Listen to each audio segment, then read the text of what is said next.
Hey guys, welcome to AlgoYogi, and today we will be converting a sorted array to a binary search tree. So let's go to the problem. And the description says that given an integer array nums, where the elements are this in the sorted order as they are shown here, convert it to a height balanced binary tree, and then not binary tree, binary search tree.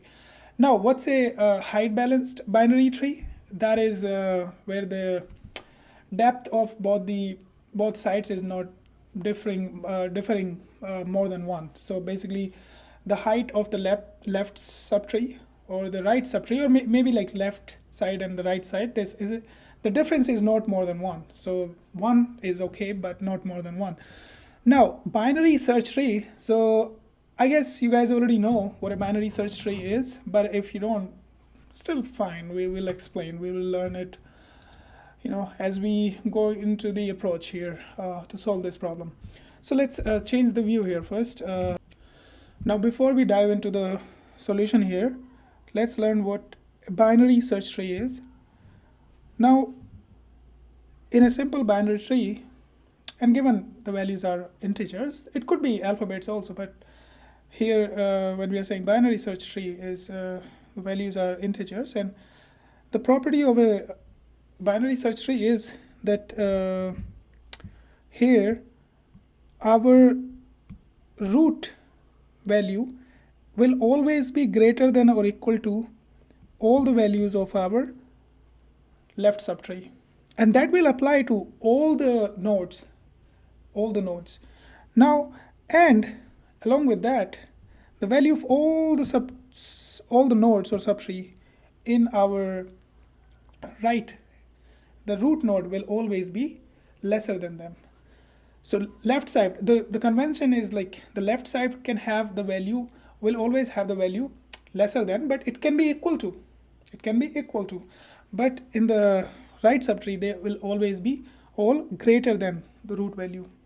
Now we know now what a binary search tree is, and height balanced is basically the left depth and the right depth, they shouldn't differ more than by more than one.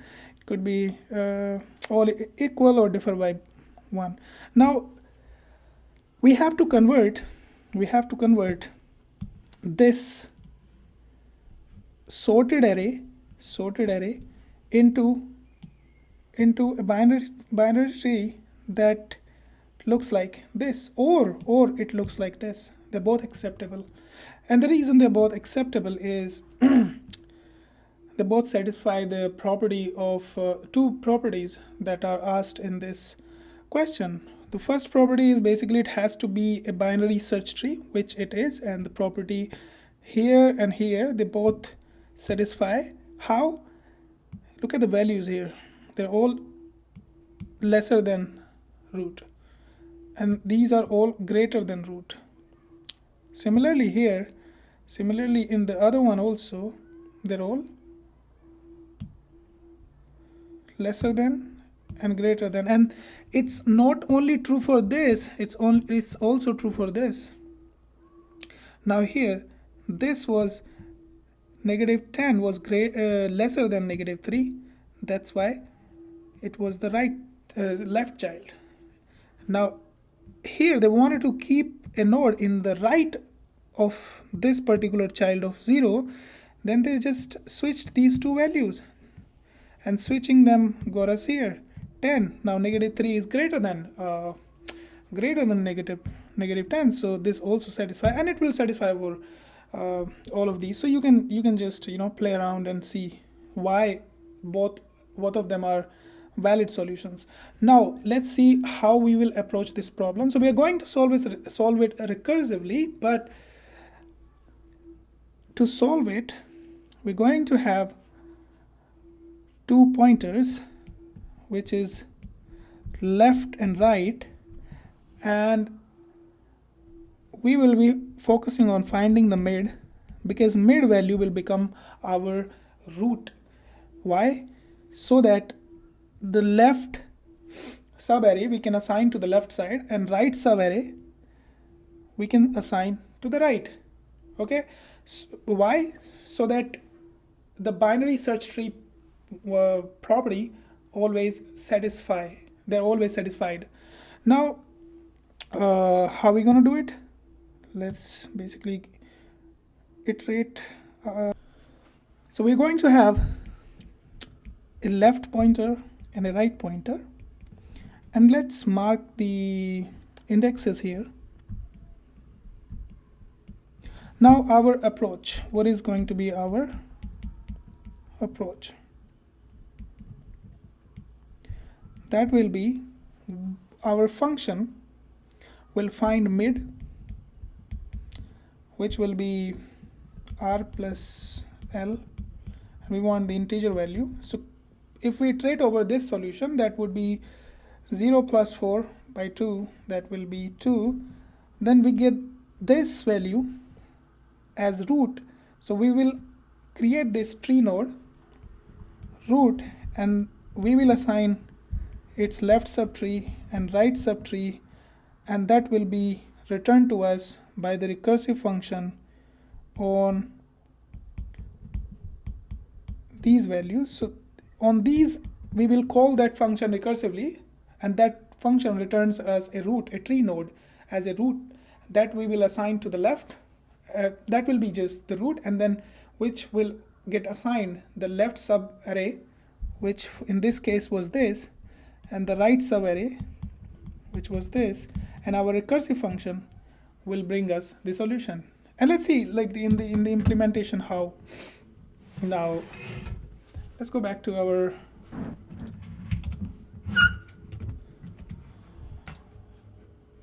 here.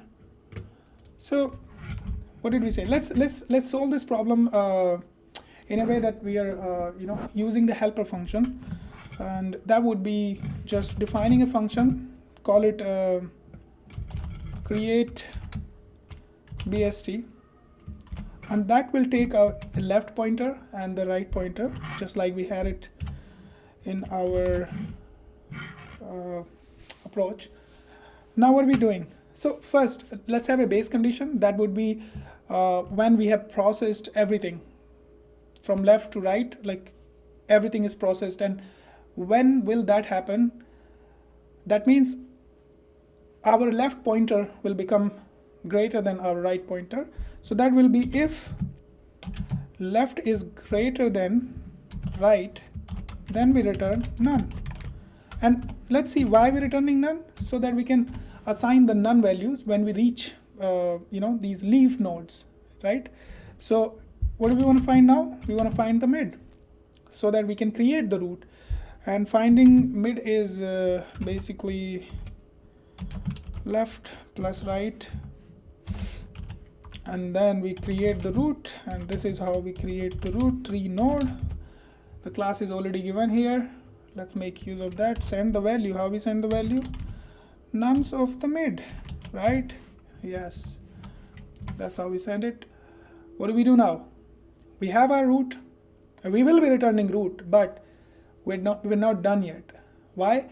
So we want to assign all the left subarray. It's already sorted. We know that all the values before mid will go on the left subtree, and everything greater than the mid will go on right subtree, but they need to be assigned, right?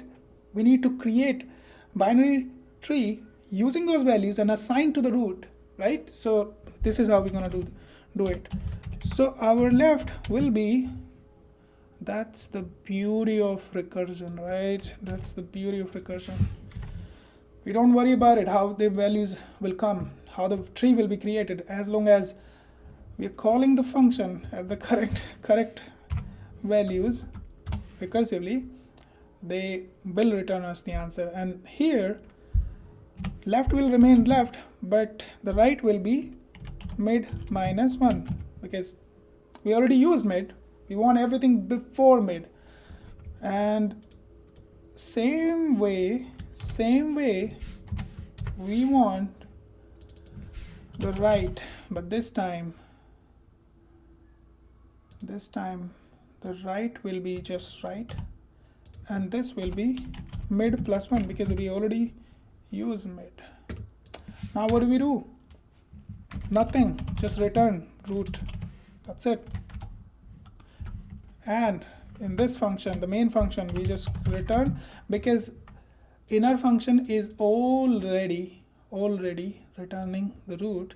So we just call this inner function and return it.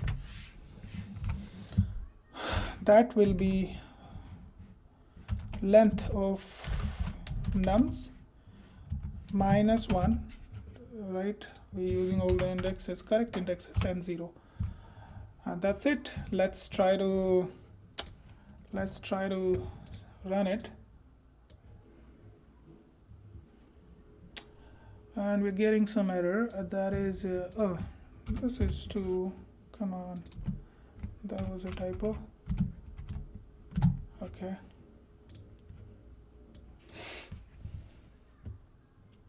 let's submit it, and yes, accepted. Now let's talk about the time complexity. We'll write it down for our interviewer. Time complexity would be big of n, because that's the number of times we are calling our this function on every single node, right? And our space complexity would be big of h, and see which way h is the height, right? And height will always be basically like the good height, because we have taken care of height balance tree, and that is basically always making sure that we have equal or maybe mostly differed, at most differ by one value, because we are calculating the mid, and rest everything in the left goes to the left subtree, right goes to the right subtree. So that's it. Okay, and please like, share, subscribe, whatever, and continue watching, solving, and let's go back to our AlgoYogi and mark it solved. Yeah, that's the best way to practice. Marked our problem solved and move on to the next problem. Okay, bye bye. See you in the next problem.